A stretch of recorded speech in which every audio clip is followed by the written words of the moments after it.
The room above the courtyard. Millions of people walk through the French Quarter every year. They drink, they laugh, they take photos under glowing balconies wrapped in iron lace. They come for music, history, and stories. But most of them never look up. Above Bourbon Street, behind antique shutters and fading brick, there are rooms that no longer appear on booking websites. Room 312 was one of them. The building had stood since the early 1800s, long before neon signs and street performers. Back then, it was a private residence owned by a wealthy sugar merchant and his young wife, Eleanor Laurent. Records say she rarely left the balcony. Neighbors claimed she would stand there for hours, staring into the courtyard below as if waiting for someone who never came back. Official history says she died of fever. Unofficial history says something else. When Daniel Brooks booked the hotel for a weekend getaway, he didn't know any of that. He was a travel vlogger with a growing audience and a reputation for exploring haunted destinations across America. Most of it, he admitted privately, was atmosphere. Old buildings creak. Pipes knock. Wind rattles doors. People see what they want to see. But the hotel manager hesitated when Daniel asked for their oldest room.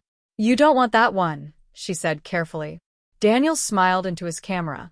"That's exactly the one I want." Room 312 wasn't listed online. It wasn't even numbered on the public hallway doors.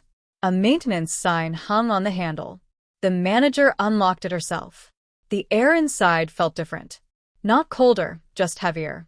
The room was beautiful in a way that didn't belong to modern hotels. Tall ceilings. Faded floral wallpaper. A balcony overlooking a small brick courtyard below. Gas lanterns flickered outside, casting unsteady shadows against the walls. Daniel immediately started filming. "Historic French Quarter Hotel," he narrated. "Supposedly off-limits room. Let's see if it earns its reputation." Nothing happened the first night. No footsteps. No voices. No slamming doors. Daniel almost felt disappointed. Until 2:17 a.m.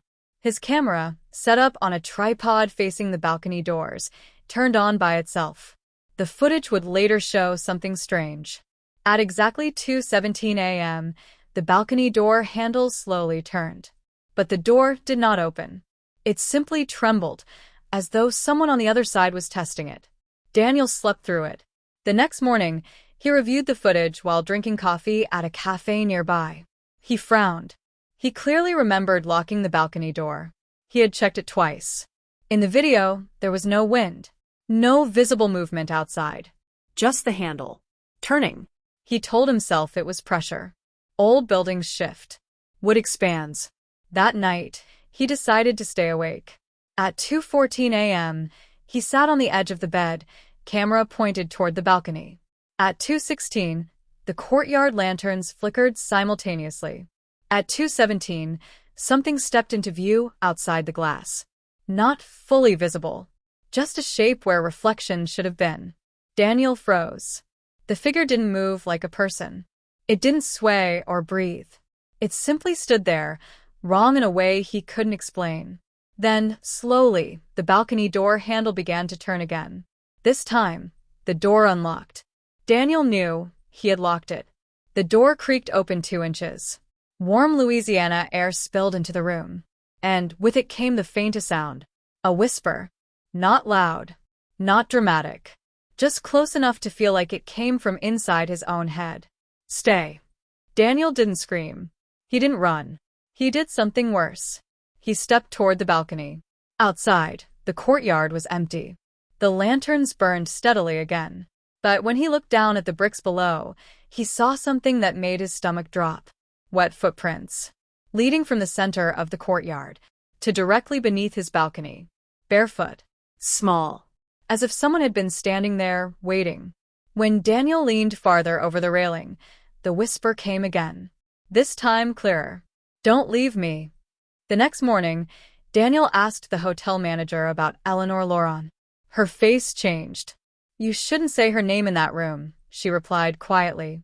According to local legend, Eleanor's husband never returned from a business trip upriver. Weeks turned to months. She waited every night on the balcony, convinced she could see him coming through the courtyard gate. One evening, She stepped over the railing. Some say she jumped. Others say she didn't. There were no witnesses. But guests have reported something consistent for decades. 2:17 a.m. The balcony door. And the feeling that someone is outside, waiting to be let in. Daniel didn't upload the footage immediately. Because when he reviewed the 2:17 clip from the second night, he noticed something he hadn't seen in real time. When the door opened 2 inches, a pale hand was already gripping the inside edge. From within the room. 2:17 a.m. Daniel didn't sleep. He sat on the edge of the bed until sunrise, staring at the balcony doors, replaying the footage again and again on his camera screen. The pale hand gripping the inside of the doorframe wasn't a trick of light. It wasn't a reflection. It wasn't his own hand. It was slender, almost translucent, and it had come from inside the room. By 7 a.m., Bourbon Street was waking up below. Delivery trucks rumbled over old brick. Music drifted faintly from somewhere down the block. The world outside felt normal, almost aggressively normal, compared to the air in room 312. Daniel told himself he was tired. Sleep deprivation distorts perception. That was rational. That was explainable. But the footage wasn't a hallucination. He exported the clip to his laptop and enhanced the brightness. When the door cracked open at 2:17, the hand was visible for exactly 3 frames. And in the third frame, the fingers tightened, as if holding the door closed. From the inside, Daniel's stomach tightened. He distinctly remembered stepping toward the balcony after hearing the whisper. He remembered opening the door himself. So, why did the footage show resistance? Why did it look like something didn't want the door opened? Or worse, why did it look like something didn't want to let him out? He packed his camera bag and went downstairs to speak with the hotel manager again. She was already watching him when he entered the lobby. "You didn't sleep," she said quietly. Daniel forced a smile. "Is there any record of renovations to that room?" She didn't answer immediately. Instead, she walked toward a cabinet behind the desk and pulled out a thin binder. The pages inside were yellowed and brittle. Newspaper clippings. Old photos. Handwritten notes. "Room 312 wasn't always 312, she said. "It used to be the master bedroom when this was a private home." Daniel flipped through the pages. There was a photograph dated 1847. A balcony overlooking the same courtyard. A woman in a white dress standing at the railing. Eleanor Lauron. Even in the faded image, her expression felt wrong.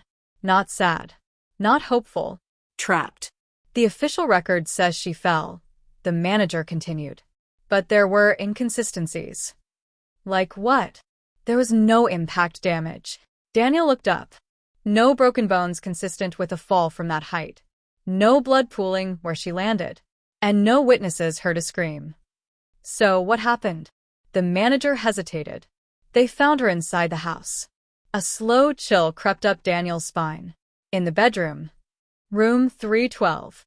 She was lying on the floor near the balcony doors, the manager said. As if she had tried to leave. Daniel's mouth felt dry. But the story says she jumped. That's the story tourists prefer. He left the lobby without another word. Back upstairs, the hallway felt narrower than before. The wallpaper patterns seemed to twist in the corner of his vision. When he reached room 312, the maintenance sign was back on the door. He hadn't put it there. The keycard worked. Inside, the room looked unchanged. But something felt different. The air was colder. Not freezing, just enough to make his breath slightly visible when he exhaled. Daniel locked the balcony door again. This time, he placed a chair beneath the handle. Then, he did something he hadn't done before.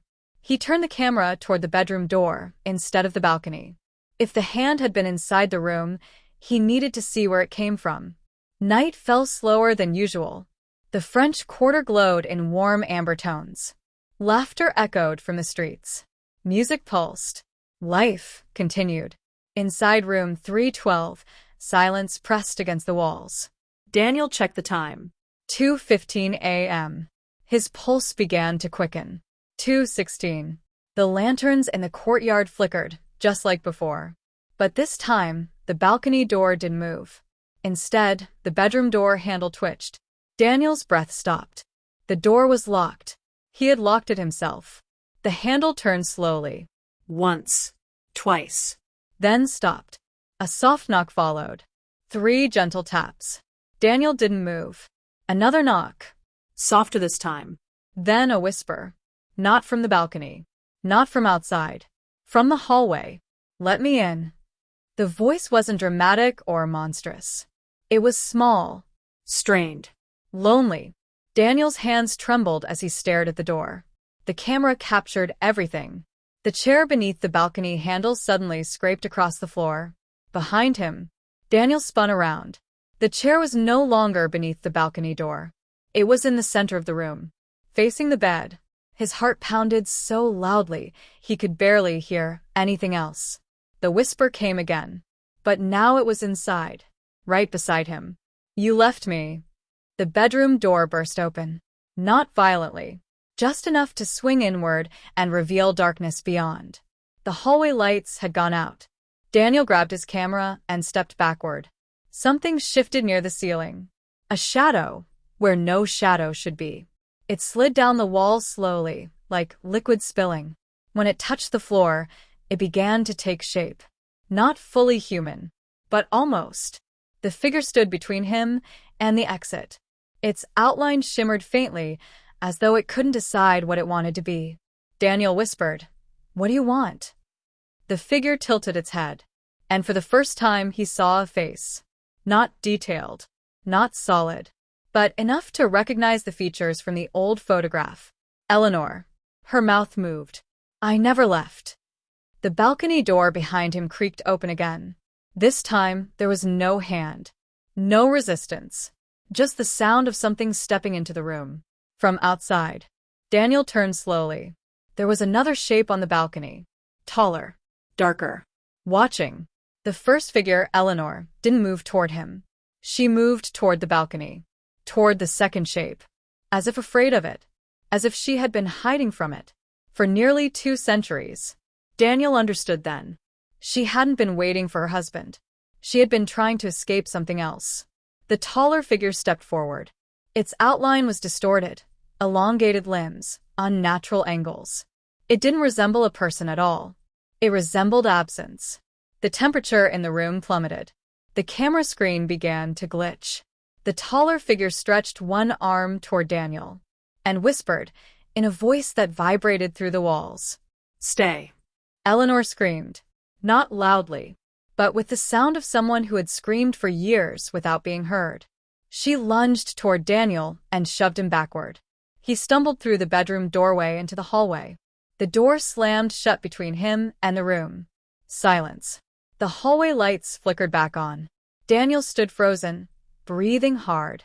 From inside room 312, there was one final sound. A heavy thud. Then nothing. The door handle slowly returned to its original position. Still locked. Daniel didn't go back inside. He grabbed his things and ran. As he reached the lobby, the manager was already standing there. "You saw her," she said. Daniel nodded. "And something else." The manager closed her eyes. "It's always been in that house. Long before Eleanor." Daniel left New Orleans before sunrise. But when he reviewed the footage days later, he realized something terrifying. At 2:17 a.m., just before the bedroom door opened, the camera briefly switched angles, as if someone else had been holding it. And in that frame, Daniel was visible on the bed. Asleep. Alone. It was never the room. Daniel didn't post the footage. Not because it wasn't convincing. Because it was impossible. He replayed the final seconds again and again in his apartment in Atlanta. The timestamp was clear. 2:17 a.m. The camera had shifted angles for exactly 4 seconds. In those 4 seconds, Daniel was visible. Asleep. Peaceful. Facing the wall. While something stood beside the bed. Watching him. And the version of Daniel holding the camera, the version who had seen Eleanor, the hallway, the taller shadow, wasn't in the frame at all. There was only one Daniel. And he hadn't moved. At first, he told himself it was corrupted data. Glitching firmware. A spliced frame from another recording. But the audio didn't glitch. The whisper was still there. Stay. It hadn't come from the balcony. It hadn't come from the hallway. It had come from right beside the sleeping version of him. Daniel shut his laptop and didn't open it again for 2 days. He avoided editing, avoided uploading, avoided thinking. But on the third night back home, at exactly 2:16 a.m., his bedroom lights flickered. Daniel was awake instantly. His clock read 2:16. He didn't breathe. 2:17. The closet door handle turned. Slowly. He hadn't told anyone the exact time. Not in messages. Not in drafts. Not even in voice memos. Yet here it was. His apartment was new construction. Steel frame. Secure locks. No history. No tragic backstory. The closet door creaked open 2 inches. And stopped. Daniel sat upright in bed. "This isn't real," he whispered. The air felt heavy again, just like room 312. Then came the sound. Not from the closet. From the foot of the bed. A soft shift of weight on the mattress. The blankets dipped slightly, as if someone had sat down. Daniel didn't look. He couldn't. He stared at the digital clock instead.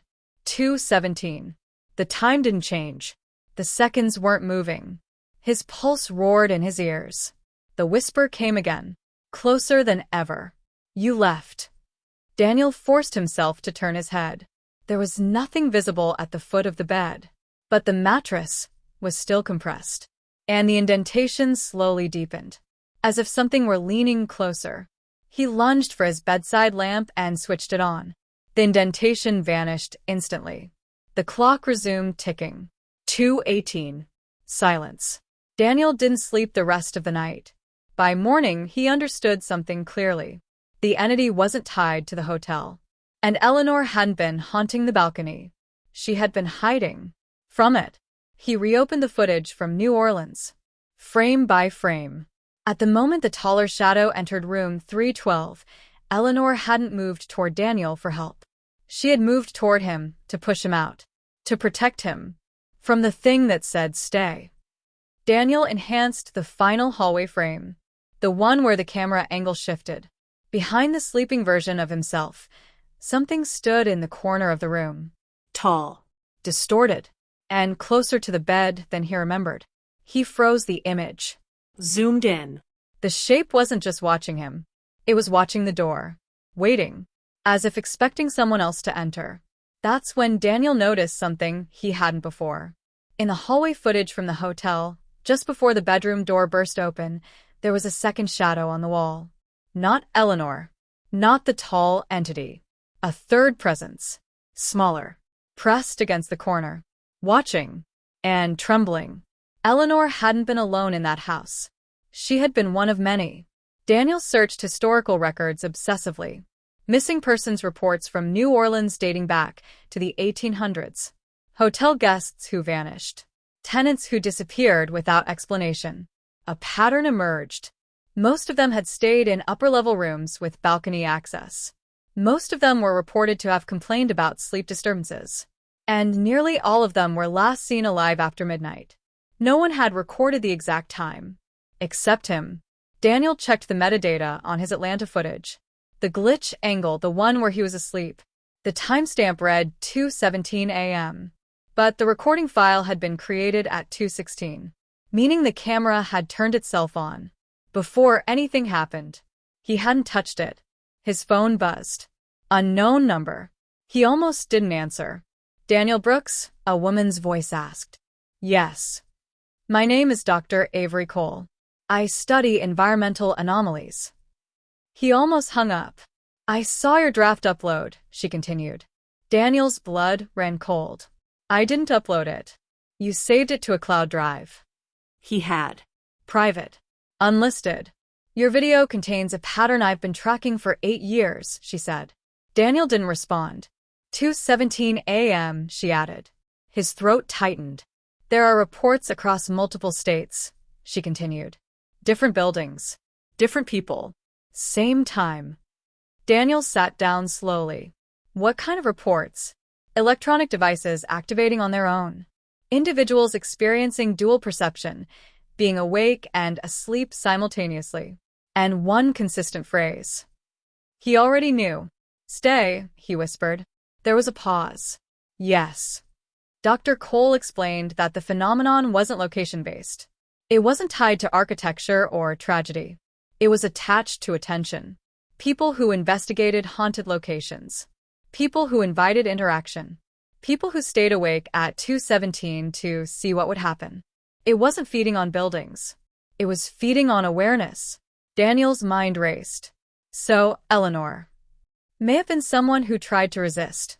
Dr. Cole interrupted gently. Sometimes individuals appear in recordings as distortions, as if they're layered. Layered. Like Eleanor pushing him out of the room. Like the smaller trembling shadow in the hallway. They don't vanish, Dr. Cole said. They get held. Daniel's stomach turned. Held where? Another pause. In between. That night, Daniel didn't try to stay awake. He did the opposite. He locked his bedroom door. Turned off every device. Covered the clock. Refused to check the time. He lay still in darkness. And waited. At some point, exhaustion pulled him under. He dreamed of the courtyard. Of Eleanor standing below his balcony. But she wasn't looking up. She was looking past him. At something behind him. He turned in the dream. The tall shape filled the sky. Not confined to walls or rooms anymore. It bent downward like a collapsing shadow. Anne whispered. You ask. Daniel woke up gasping. His bedroom was silent. He reached for his phone. 3:41 a.m. Relief flooded through him. He had slept past it. He sat up slowly. The room looked normal. Still. Safe. Then he noticed the balcony door. Open 2 inches. Daniel didn't have a balcony. Cold air drifted across the room. He turned his head. Where his closet should have been. There was darkness. Deep. Open. As if the wall had peeled back to reveal a hallway that didn't belong to his apartment. And at the far end of that impossible corridor, a balcony railing. Gas lanterns flickering below. Room 312. Eleanor stood there. Not outside. Inside. Looking at him. Terrified. The tall shadow stretched behind her. And began to move forward. Daniel understood, too late. It was never attached to places. It followed thresholds. Doors. Balconies. Moments between waking and sleeping. 2:17 wasn't a time. It was a crossing. And he had stepped through it. The shadow rushed forward. And Daniel felt the mattress dip again. This time he didn't turn the light on. Because he already knew. The thing that whispered stay wasn't asking anymore. It was deciding.